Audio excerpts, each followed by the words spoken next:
Bismillahirrahmanirrahim. Assalamualaikum warahmatullahi wabarakatuh. Nama saya Raihan Baihaqi, nomor induk mahasiswa 2020-03-10-2037. Mata kuliah Mikroekonomi, kelas Akuntansi A, dosen pengampu Bapak Bobby Fisher, MSI SE.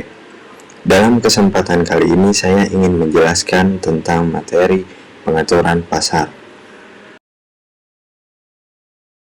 Dalam materi pengaturan pasar, pemerintah memiliki peran di dalam sistem pasar. Peran pemerintah yaitu mengatur keseimbangan harga dan mengendalikan harga yang terjadi di pasar serta permintaan dan penawaran. Adanya campur tangan pemerintah tidak lain bertujuan untuk melindungi kepentingan konsumen maupun produsen agar tidak ada pihak yang dirugikan.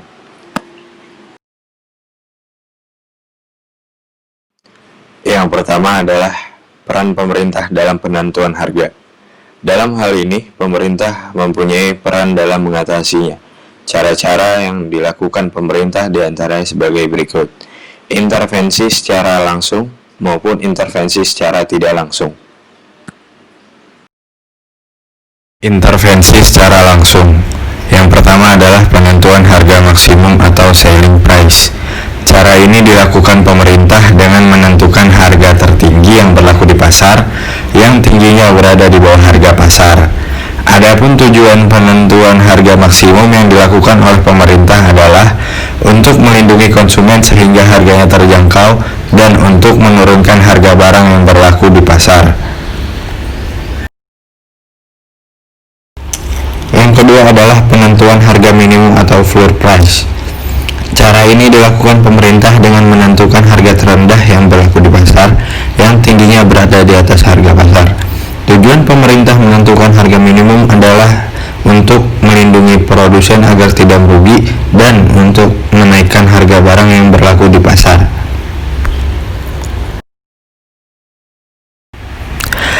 Intervensi secara tidak langsung. Yang pertama adalah penetapan pajak.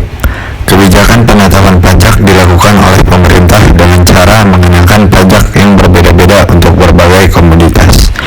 Misalnya untuk melindungi produsen dalam negeri, pemerintah dapat meningkatkan tarif pajak yang tinggi untuk barang impor. Hal tersebut menyebabkan konsumen membeli produk dalam negeri yang harganya relatif lebih murah. Apa itu pajak? Pengertian pajak adalah kontribusi wajib kepada negara yang terutang oleh orang pribadi atau badan yang bersifat memaksa berdasarkan undang-undang dengan tidak mendapatkan imbalan secara langsung dan digunakan untuk keperluan negara bagi sebesar-besarnya kemakmuran rakyat.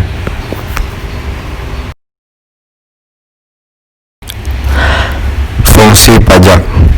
Yang pertama adalah fungsi anggaran atau fungsi budgeter. Pajak merupakan sumber pemasukan keuangan negara dengan cara mengumpulkan dana atau uang dari wajib pajak ke kas negara untuk membiayai pembangunan nasional atau pengeluaran negara lainnya. Dengan demikian, fungsi pajak merupakan sumber pendapatan negara yang memiliki tujuan menyeimbangkan pengeluaran negara dengan pendapatan negara. Yang kedua adalah fungsi mengatur atau fungsi regulasi. Pajak merupakan alat untuk melaksanakan atau mengatur kebijakan negara dalam lapangan sosial dan ekonomi.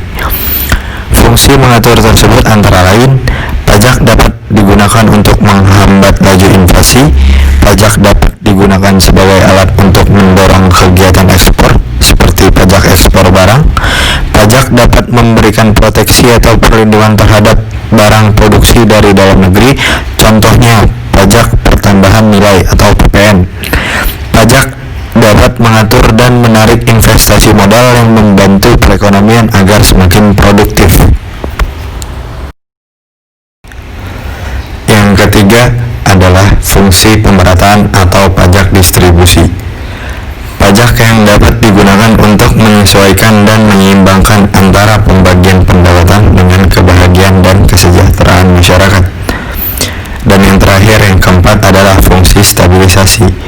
Pajak dapat digunakan untuk menstabilkan kondisi dan keadaan perekonomian, seperti untuk mengatasi inflasi.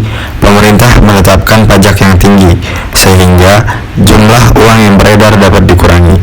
Sedangkan untuk mengatasi kelesuan ekonomi atau deflasi, pemerintah menurunkan pajak, sehingga jumlah uang yang beredar dapat ditambah dan deflasi dapat diatasi. Dampak pemajakan pajak terhadap keseimbangan pasar. Pengenaan pajak atas suatu barang yang diproduksi atau dijual akan mempengaruhi harga keseimbangan dan jumlah keseimbangan. Pajak yang dikenakan atas penjualan suatu barang menyebabkan harga jual barang tersebut naik. Setelah dikenakan pajak, maka produsen akan menawarkan harga jual yang lebih tinggi. Akibatnya, harga keseimbangan yang tercipta di pasar menjadi lebih tinggi daripada harga keseimbangan sebelum pajak, sedangkan jumlah keseimbangan menjadi lebih sedikit. Pemberian subsidi. Pemerintah dapat melakukan intervensi atau campur tangan dalam pembentukan harga pasar, yaitu melalui pemberian subsidi. Subsidi biasanya diberikan pemerintah kepada perusahaan-perusahaan penghasil barang kebutuhan pokok. Subsidi juga diberikan kepada perusahaan yang baru berkembang untuk menekan biaya produksi supaya mampu bersaing terhadap produk-produk impor. Kebijakan ini ditempuh pemerintah dalam upaya pengendalian harga untuk melindungi produsen maupun konsumen sekaligus untuk menekan laju inflasi. Hanya ini yang dapat saya sampaikan dalam materi video ini. Apabila banyak salahnya mohon dimaafkan. Wassalamualaikum warahmatullahi wabarakatuh.